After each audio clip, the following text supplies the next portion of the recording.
Samoa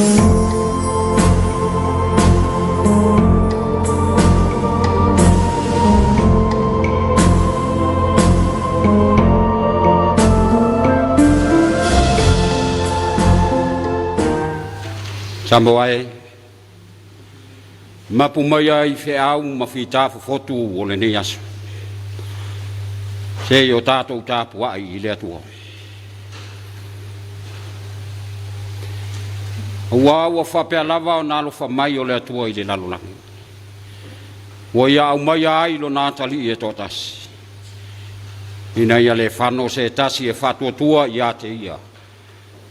Ia maua e ia le ola e whawawau. Se o tātou te talo.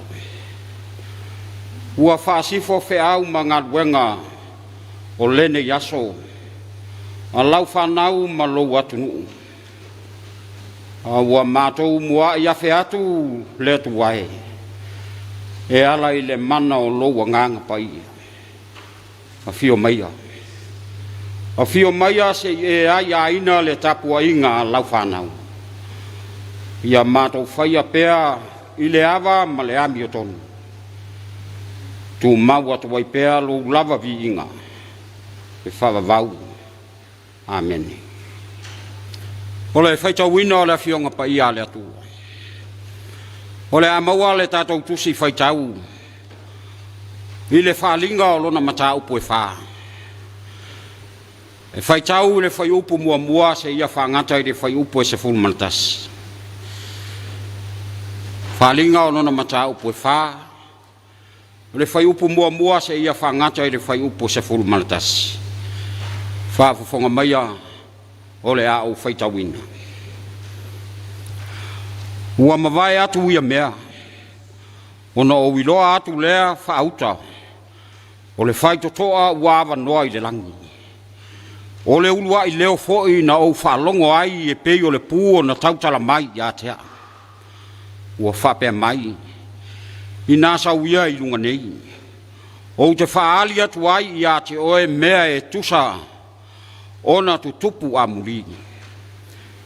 Ona au I lea nganga loa lea. Whaauta foi. Ua tū mai le nofo ali I le langi. Ua tie foi le tasi I le nofo ali. O le tie mai foi ua pei o le maa ia sepi. Ma le salikea lona tino mai. Ua si o ina foi le nofo ali e le nua nua. E pei o le samaraki lona tino mai. Ua si o ina foi le nofo ali. E nofo ali e lua fulu ma le wha. Na au iloa foi o toi ina. E toa lua fulu male toa wha o tie I ia nofo ali. Ua o ofu sina. Ua I o lato ulu foi o pale auro. Ua o mai foi o wila. Ma whaiti tili. Ma leo mai le nofo ali. O sulu foi e fitu. O mumu wha mala malama I luma o le nofo ali. O anganga ia e toa fitu o le atua. Ua I luma foi o le nofo ali I le sami tio ata. E pei o le maa tio ata. Ua I to tonu o le nofo ali ma ua lio ina le nofo ali. E mea o lai wha. Ua tumu I mata I luma a toa matua. O le mea ola mua e pei o le leona. O lona lua o mea ola e pei o se povi ta anoa. O lona tolu o mea ola e pei o le tangata o na mata. O lona wha foi o mea ola e pei o le aeto ua lele. O mea ola foi e wha. E taitasi maona apa au e ono. Ua mata atoa I la atou I fafo matotonu. La atou te le mapu lava I le ao. Ma le pō I le whaiatu. E pa ia. E pa ia le ali I le atua e ona le malosi umalava. O le na soifua. O lo o soifua foi. O le afio mai. A vivi I ma whane ne. Ma whawhetai atu mea ola. I le o tia I le nofo ali. O le soifua e whawawau. he whaavavau lava. O na whaapa uai leo toi ina e toa alua fulu male toa whaa. I luma o le ti tia i le nofo ali. Ma ia ifo atu i le so i fua e whaavavau lava. Ma lafo lato pale i luma o le nofo ali. O lo whaapea atu. Lo mato wali ie. Ma lo mato watu wae. E tatau lava oe. Ina ia tu uina atu ia te oe le vi inga. Ma le whanene enga. Ma le mana. A wana e whaia mea umalawa. Ona o lo fina ngalo foi. E iai i la tou ma ua whaia. Tatalo pea i lea nganga o le atu. Se i whaapupula ma whaamala malama. Le whaita wina o lana afionga i le nei Afiafi. Ma ia tu mau atu pea i a te ia lo na lava vi inga. Nei, se ia o i le whaavavau. Amen. O te whaamalo si au Samoa i le nei Afiafi.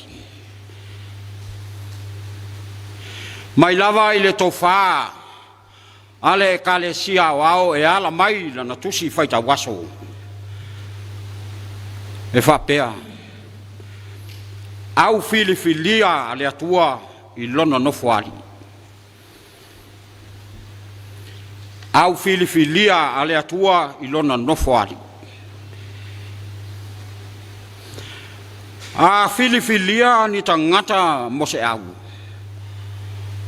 O lona winga o tangata ua ave iai le whamoe moenga. Ua ave iai se whaatua tuanga ale Tapua'iga. Ina ia ae manu so lato whatautainga. Ae maise foi so lato whaatama soali inga.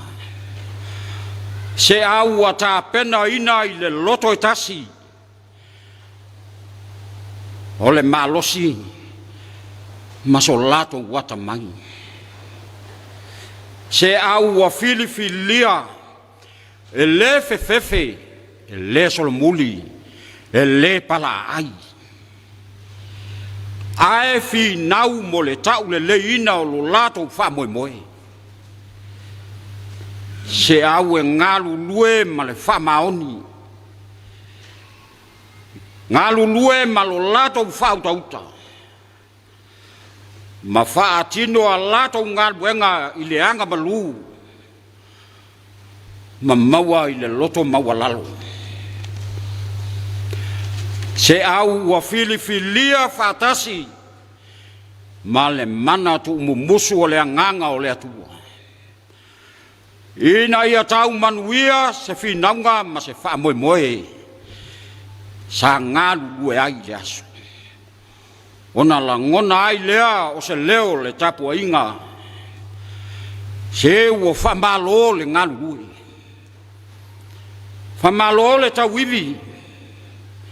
Se ua wha malo le whatoa toa ma loto te tele. Ua wha malo le ono sai. Ai le ngalo ai le wha mua o le viinga. Ma wha whetaia le atua e ona le malosi umalawa. Malana pule au au. Ua manui ai. Le wha tama soali inga se au a filifilia. Ona o a lato ngaluenga wha tino o le aso. A wafo i o le filifilia o le au. Ile aso. A whai ua whale tonu. Ona toe mati lea ma toe pou pou. Ina ia malo losi ma manu ia ai tai au. Au se fe au fo i lea. Ma se fa ma losi e au wala mai le tusi o le whalinga. O lona mata upu e wha. E peio na tato whaafufonga ma o whaitawina. E lei loa le apostolo Ioane. O le a whaatepa o ia i le matango fia le nofo ali pa ia o le atua i le langi. Ma le au filifilia a le atua. A o lo va ai ai Ioane. O nisi o mea fau. O suinga winga SS. O le tali tonunga i le tusi le nei o whaalinga. O se tusi o whamasindonga ma whasalanga. O le whamasindonga ma whasalanga mo e le tali tonu.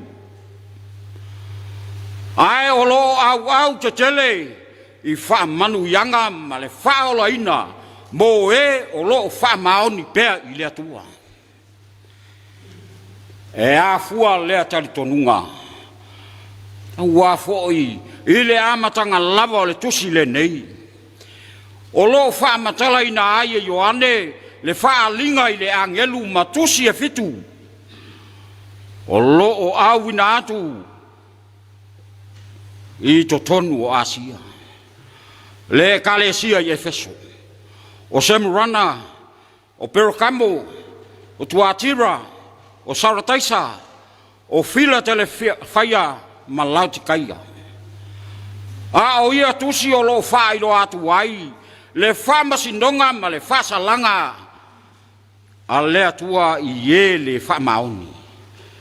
Ma le manuia atali mo e wha atua tua, a tali tonu whamaoni i ate ia. A o lea ua moli mau i le mata upu e wha. Ua whate ia o ia, i le ofo ngia o le atua. Ina ua vaai tino, i le suinga ese, o le sili ese o le atua. Le suinga o lana vaai ma mea o le lalolangi. Sa ia moli mau ai. A o le mamalu ma le matango fio le langi e a fio ai le atua o au. Fauta. Lea o lo whapea mai. O lo a fio i le nofo ali e fe lanu wai ma fe ilafi. A ua wha ofuina i maata ua au pito sili o na matango fie. O le Iasepi. Ma le sarikea. E mu na foringa. Ua si o mia fo i le nofo ali e le nua. E pei se samaraki. O mea ia e fou le vaai e Ioane. E ese suinga sa vaai ai le lalolangi. Ma va lua ai le whaolatanga. E ala i le awina mai o lona alo pele o Keriso. A o lea ua ese le whaalinga ua ai ai i le nofo ali o le atua. O le Iasepi e le tasi sona lanu. A e fe lanu wai e ma tele lava i le lanu mea mata fe ilafi. O le samaraki e mu toto e pei o le toto o le tangata lo na lanu. O maata ua taungata ia o le lalolangi. O winga ese na moli mawina ai Ioane. Ua le mapu i le au ma le pō na ala langa o mea ola e wha. I le vi inga o le atua. E pa ia. E pa ia le ali i le atua e ona le malosi umalava. O le na soifua. O lo soifua foi. O le afio mai. E vivi ma whane ne ina e mea ola le nofo ali. Ai wha ufa o ai to ina e lua se furu male wha. I luma o le nofo ali. E matua maufa. E matau tia. Wasilinga i le tupu o Roma. Ona ifo i ai o tangata uma. A o lea ua to ele fusi saito a toi ina. O le nuu ma mea uma i le mamalu o lea tua. Samoa e. I to tonu o lo tato wala fe meme ai. Ma le mautonu. Ona o tofo to fonga e o mai masuinga fou. Tato te mori mawina ai. Ma vava ai i le suinga matango fie ma le fei lafi e pei o na moli mau i ai Ioane ile maota o lo tātou matai o le rangi.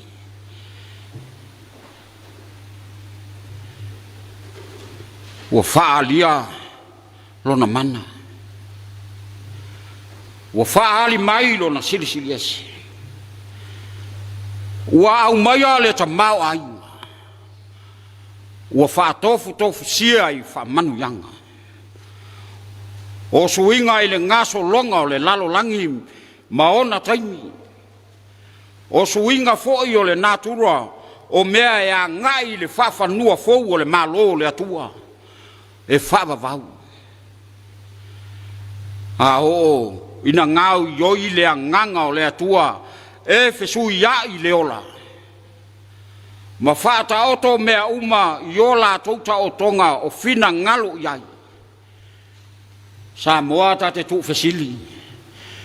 Tate tu fesili ma ta sue sue ma ta wha masino. O fea o iai iau i le vai melea. O le a lau mea lea e whai le lalolangi. O le a le fina ngalo o le atua moa. E tā pena lava e oe le tali. Ma e toe tu fesili ifo i le suinga wa iai nei. E sui mai mea le anga i mea le lei. E sui mai le afa i le mea atoa.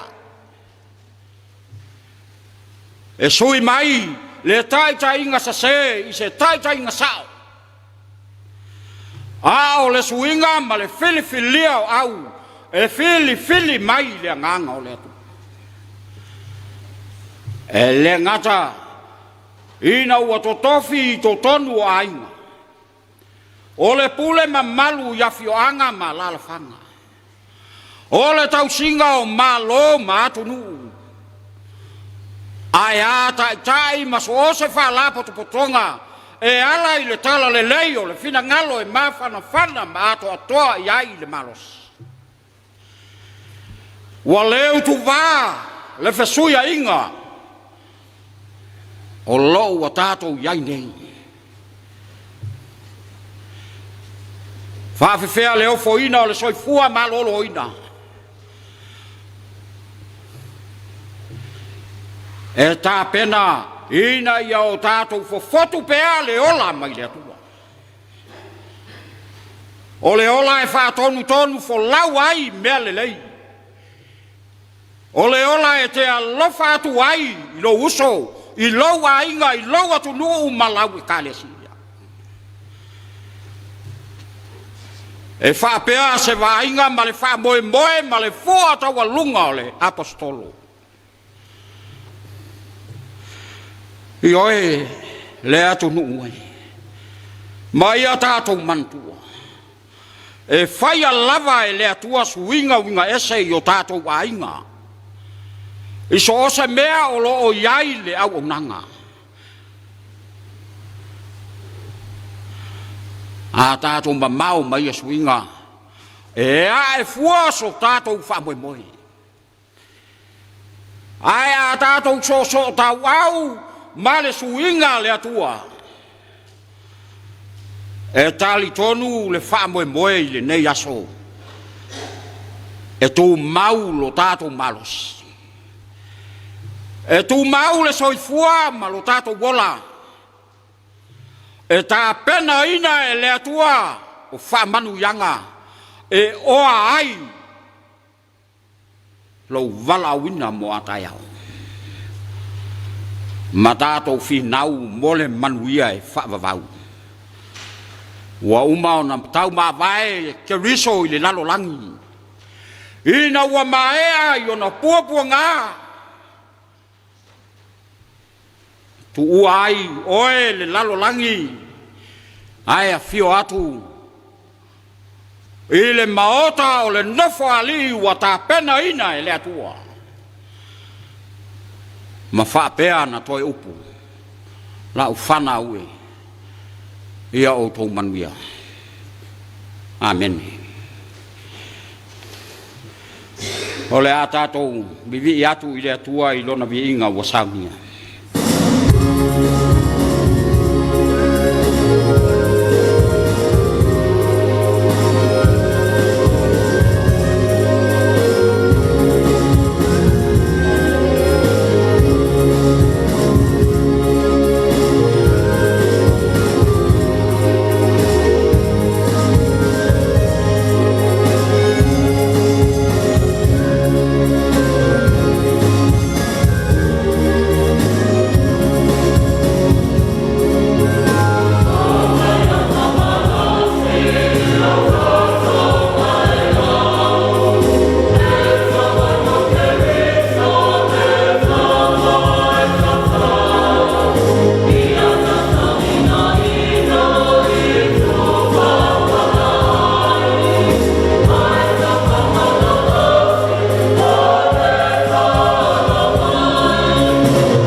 E o tato wifo matatalo.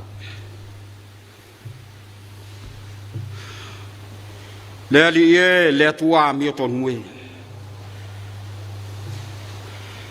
A o iai lo watu nuu sei vi ia ma whawhetaia lo wanga le leile ne yaso I au mangalwenga. A wā wale tu noa pea lo walofa mai. A wā oe o le atua o le ola. O le atua o le malosi. O le atua o le tamau ainga. O le atua e whatau nui na ai o wha moe moenga le lehi. E pei foi o na mato iai le nei tu la Afiafi. Se o mato wha mua le vi inga I ate.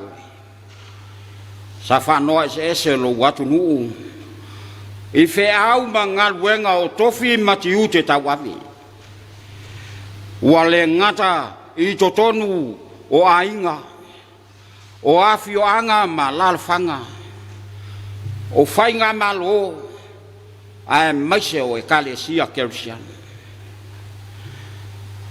Whawhetai o wasa e leo leo. Sa e pui pui. Sa e mua mua ma e muli muli. Sa whaasifo lo wang le lei ma lo walofa. ua mo watu le malam ma ua ufitia fo i le poli uli fa fetai tele le ali ia le atu manuia lo watu nuu atua manuia lau whanau fa fetai e o lava i le au matu tua le atu nuu o lo o lato ula le muli la Tapua'iga faiva o le au malolos e ui foi ina afaina i le nei vai taimi o le soifuanga i suinga o lo o afaina ai le soifua maloloina ai fa fetai tele le ali ie awa wana o se ngalu ai fa fua a o lo alofa wa sili lava lea i lau whanau e oi fo i na afaina le fo launga le lalo langi maona atu nuu ma whainga malo wa le ngata i le vatau i taua ma misa ma whewai inga a o wha mai pepesi wa tele i na whano ai le soifua o tangata whawhetai le atua e oi fo i na mato whalongo ina le toa i titi wa a ina ma ua e amia lo lato soifua i le nei whama ai o lo soifua ma lolo ina pea lau pule o lau tausinga ma lo wanga le lei i lo atunu whawhetai o lo manuia au e kalesia kerusiano i taiulu ma le au omnanga a wā oe ma lo lava malo mato whawhetai e ala i la wafionga e whai pea lea ma la mepa e susulu ma mato i loa ai le tō mumusu o loa nganga e whao ngai na ai so mato sao i le lalolangi mato whawhetai ta mai le taulanga tutasi a lau fiu ina ia sao ma mato wola e ala i lo walo pele ma le whaolatanga ua umona tā pena ina whamangalo lo watu whamangalo le au onanga iso o se matanga luenga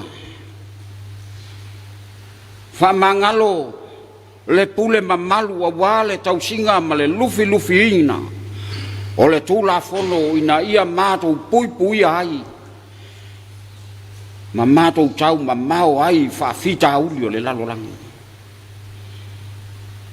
e le feaunga o mato tangata ma lau fi o le aso mato a miwa le ato le ali ie le atua ua umona ta pena mai e lo walo le tau langa tongi ola e ala i le whamanga lo ina o ni o mato se a whaia le atoa ma o mato le whamaoni i tofi matiute o ngaluang whai le ali ie le atua lo mato tamai ia o ngā pea le maliu ma le tongi ola ua umona ta pena ina e lo mato wali o Yesu Kariso ina ia mangalo ai ni o mato se alofangia lo watu nuu a o iai ile fofotu o fita ele ngata ile tai ina o lo watu nuu a o to tonu foi o fe au mangal wenga fam manuia ma ia iai lo file mu ia fa ato atoa mata pena ina pea e lau fio lo lato fa moenga ina ia manuia Samoa e ala i lo wanganga to mumus alo fangia e kalesia kerusiano i so o se fa lapot botonga ilo lato sa ili atu leni na oe ato atoa ai le au onanga alofa ngia le whaamai pepesi se whaatau mamau. Iau ngale au au nanga ali matamai tai wa au wina iai au mea alofa o fuala au ma vaila au e tonga fiti ai le ta mau ainga ma le malos. Ia ola pea iau whaamalo longa lo mātou tamai. Alofa ngia le lalo langi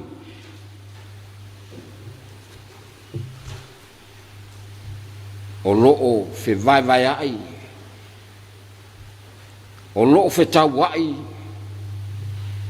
o no le sa i linga lava o le malosi le li ia o atu ia i lo filem fa mafana fana ye lo o waloto mafatia maloto mo ona o lau aminga e ala ie pele mama e sa soifua maola ma au na i le lalo langi. Alofa ngia le sautia o au na i so ose e kalesi. Iau ngā lo lato tangata e sea e fai ma moli ma wola e ta iai le soifua faa le anganga o lo atu nuu le li. O la mātou te talo. O le manuia ma le file mua oe le atua le tama. Le alofa muti vale o Yesu Keriso le li malo mātou whao. Le mafutanga fai pea malo lava nganga pai. Ia i lunga lea o Samoa. O le lalo langi ma ona fai ngā malo. Nei, ma aso ma lava se ia o i le whaabavau lava. Amen.